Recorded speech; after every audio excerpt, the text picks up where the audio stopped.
Confira no vídeo de hoje a importância do sacrifício de animais no Antigo Testamento.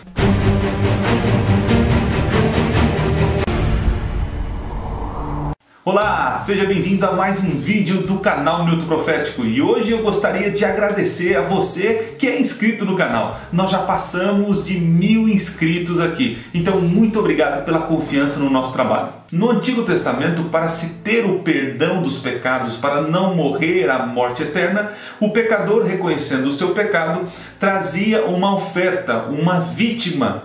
Então, para se ter perdão, alguém precisaria morrer no seu lugar, no caso, um animal. Então, nós precisaríamos de uma vítima que morresse no lugar do pecador. O pecador, então, confessava os seus pecados, colocava a mão sobre o animal e ali, pela fé, o pecado saía do pecador e ia para esse animal que era morto. E isso aconteceu por alguns anos. Mas um pouco à frente, quando aparece a figura de Moisés resgatando o povo lá do Egito, Deus pede para construir um santuário. E agora fica um pouquinho mais ampla essa questão de substituição, de transferência de pecado. Agora, para ter perdão, você precisaria da vítima, a vítima inocente, a qual você transferiria o seu pecado para a vítima. Agora nós precisaríamos de uma outra figura, um intercessor entre o pecador e Deus. Esta é a figura do sacerdote, que representava ali um advogado que intercedia entre o pecador e Deus. Também foi criado um tabernáculo onde Deus habitava e ali era cobrado o sangue do pecador. Então, nesse santuário acontecia a propiciação, transferência de pecado. Então, vamos entender um pouquinho. Nesse tabernáculo ocorriam vários tipos de cerimônias, de sacrifícios. E aqui existem alguns deles, mas eu não vou falar de todos. Vou falar apenas de dois em específico. Um deles é chamado de oferta pela ignorância. Sabe aquele pecado que você comete que você nem percebeu, até esqueceu, e na hora de orar e pedir perdão para Deus você nem se lembra? Então, isso sempre aconteceu na história da humanidade. Então, Deus pediu para que os sacerdotes fizessem um sacrifício de manhã e à tarde. Esse era conhecido como o sacrifício diário, o tal do Tamid. Esse sacrifício ele fazia expiação pelos pecados de ignorância, pecados que o povo fez e esqueceu ou que nem sabiam que era pecado. Perceba como é sério a questão. Se há pecado, precisa ser punido. Então, o sacerdote fazia essa intercessão entre o povo ignorante que tinha pecado e não sabia, ele sacrificava uma vítima para pagar o preço daqueles pecados. Continuando no mesmo sistema, existia outro tipo de pagamento pelo pecado, o pecado individual. Então, por exemplo, se eu pequei, reconheço o meu pecado, eu levava então uma vítima até o sacerdote e ali confessava o meu pecado sobre o animal. Então, pela fé, o meu pecado era transferido para o cordeiro. E o sacerdote, então, o meu intercessor entre eu e Deus, ele então matava, degolava esse animal e o sangue escorria. Ele, por sua vez, pegava num potinho esse sangue e entrava no lugar santo do santuário. Então, vamos entender. O pecado estava em mim, sou pecador, mas pela fé eu transferi para o cordeiro.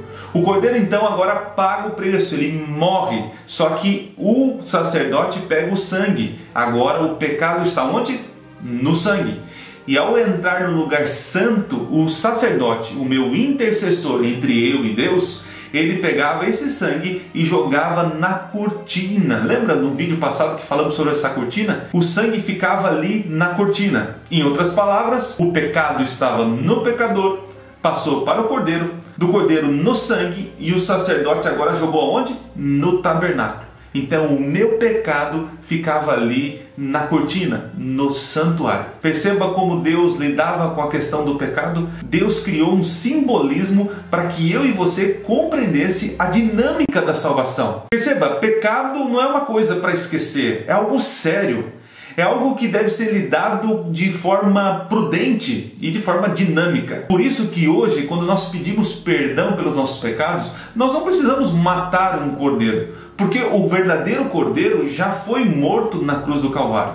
Então, antes de Jesus, para que eu tivesse perdão, eu precisava, lembra, de uma vítima, no caso um cordeiro, de um intercessor entre eu e Deus e também de um lugar santo, de um santuário, onde cobrasse o pecado, a morte do pecador. Quando Cristo morre na cruz do Calvário, a Bíblia diz que o véu do santuário rasgou de cima a baixo, rompendo a barreira entre o pecador e o lugar santo. Só para você entender, quando Cristo morre, ele é o Cordeiro. Agora ele é o intercessor. Interessante que quando Cristo morre, ressuscita e vai para o céu, alguns pensam que Jesus está sem fazer nada, está ali de braços cruzados olhando para a humanidade, mas não, ele está fazendo agora uma parte importante. Lembra que ele é nosso advogado junto ao Pai?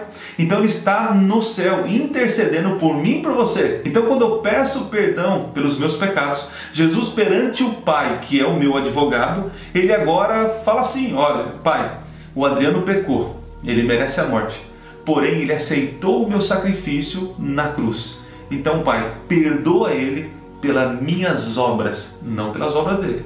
E ele transferiu pela fé os seus pecados para mim, e onde eu paguei na cruz do Calvário. E é assim que funciona a dinâmica da salvação. Então perceba como é importante o santuário. Alguns dizem que quando Cristo morreu na cruz, tudo foi abolido e que não precisa de lei, não existe mais, estamos no tempo da graça, mas não é bem assim. Tome cuidado com essa afirmação, porque hoje quando eu peco, eu mereço morrer. Só que eu aceito o perdão e o sacrifício de Jesus, e nesse momento ele intercede por mim junto ao Pai. Eu falei de apenas 2 cerimônias que aconteciam no santuário. No próximo vídeo nós vamos falar sobre agora a purificação que acontecia no santuário.